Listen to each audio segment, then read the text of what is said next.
오전 7시 구좌읍 숙소를 나서 표선면으로 향했다. 어제 이어 오늘도 1132번 지방도를 따라 걷게 된다. 어제 구좌읍 지역을 걸을 때 매우 희귀하고도 감동적인 광경을 목격했다. 도로 가장자리에 콘크리트와 중앙에 아스콘이 맞닿은 부분에 작은 틈새를 비집고 자란 풀들이 간혹 보였는데 그 중에는 놀랍게도 꽤 크게 자란 무가 있었던 것이다. 무 밑동의 크기는 어른의 팔목 정도나 되었는데 어떻게 그 좁고 작은 틈새를 이용해서 성장할 수 있었는지는 눈으로 직접 보면서도 도대체 알 수가 없었다. 작년에는 집에서 세탁실을 청소하다가 예상치 못한 감자꽃을 발견했는데 그 뿌리가 수개월간 썩은 줄로만 알고 방치한 감자의 몸체였다는 사실을 알고 놀란 적이 있었다. 그런데 어제 본 무에 비하면 아무것도 아닌 것 같다.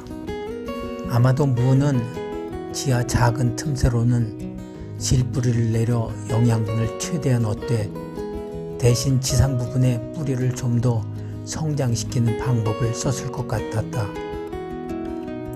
사람이 이 무가 생존하는 것처럼 살아갈 수만 있다면 세상에 이루지 못할 일이 없을 것 같았다. 우리 인간들은 스스로를 만물의 영장이라고 부르면서 최고라고 여겨왔지만 때로는 다른 동물이나 식물도 인간 못지않게 위대할 수 있다는 생각에 고개가 절로 숙여질 뿐이다. 제주에 도착한 첫날은 시내 중심지이다 보니 숙소가 많아 바로 예약할 수가 있어서 제주에서만큼은 숙소 걱정 없이 편안하게 걸을 수 있을 것으로 생각했지만 사실은 정반대였다. 겪어보니 나와 같은 1인 여행자들의 입장에서는 제주시나 서귀포시 등 도시 중심지를 제외한 기타 지역은 적당한 숙소를 찾는 것이 매우 어려웠던 것이다. 기타 지역에서는 다수가 공동으로 이용하는 게스트하우스나 펜션, 호스텔, 민박 등이 헤아리기 어려울 정도로 많고 호텔이나 고급 모텔 등 최고급 시설도 수요 충족에는 문제가 없지만 실비급 모텔이나 여관 여인숙은 매우 적었다. 민박 시설도 많긴 하지만 이름만 민박일 뿐 숙박 요금이 20 내지 30만 원으로 펜션 뺨칠 정도로 비싼 곳이 대부분이고 업소에 따라서는 한 달 살기도 많이 홍보하고 있는 점이 특이했는데 국내외 관광객들이 많이 찾는 지역적 특성상 어쩔 수 없을 것 같다는 생각이 들기도 했다. 내가 제주에 온 첫째 날은 제주시에서 모텔을 바로 찾아 3만 원에 이용할 수 있었지만 둘째 날 구좌읍에서는 1시간이 지나도록 찾지 못하다가 결국 호스텔 1인실에 6만 원을 지불할 수밖에 없었고 셋째 날인 오늘 표선에서는 1시간 가까이 헤매다가 운 좋게도 시원치 않은 모텔이나마 4만 원에 이용할 수 있어서 다행이었다. 제주 지역은 아직도 며칠은 더 걸어야 할 텐데 앞으로 숙소 찾는 일이 더욱 걱정된다.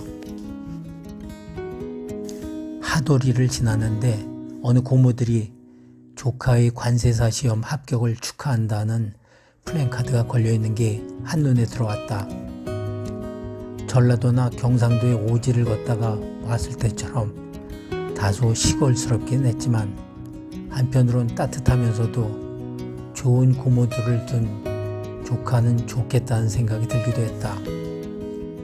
종다랑을 거쳐 성산읍에 들어섰다.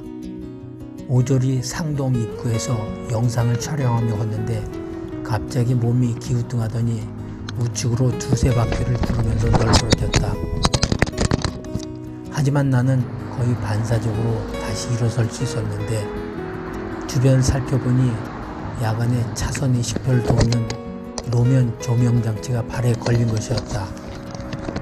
다친 부위를 자세히 살펴보니 우측 팔꿈치 아래 부분과 무릎이 조금 까져 피가 나는 것 외에는 크게 다친 곳은 없었다. 지난번 다친 가슴 부위가 회복되지 않은 상태에서 더 다치지 않은 것은 천만다행이었다. 나도 나름대로 안전을 꽤 신경 쓰며 걷는다고 생각하는데 여전히 수시로 크고 작은 부상을 당하게 되니 안전을 지키는 것이 생각처럼 쉽지는 않은 것 같다. 어느덧 표선면에 들어서고 점심때가 되어 인근 뼈 해장집으로 가서 식사를 마치고 숙소에 도착하니 오후 2시였다.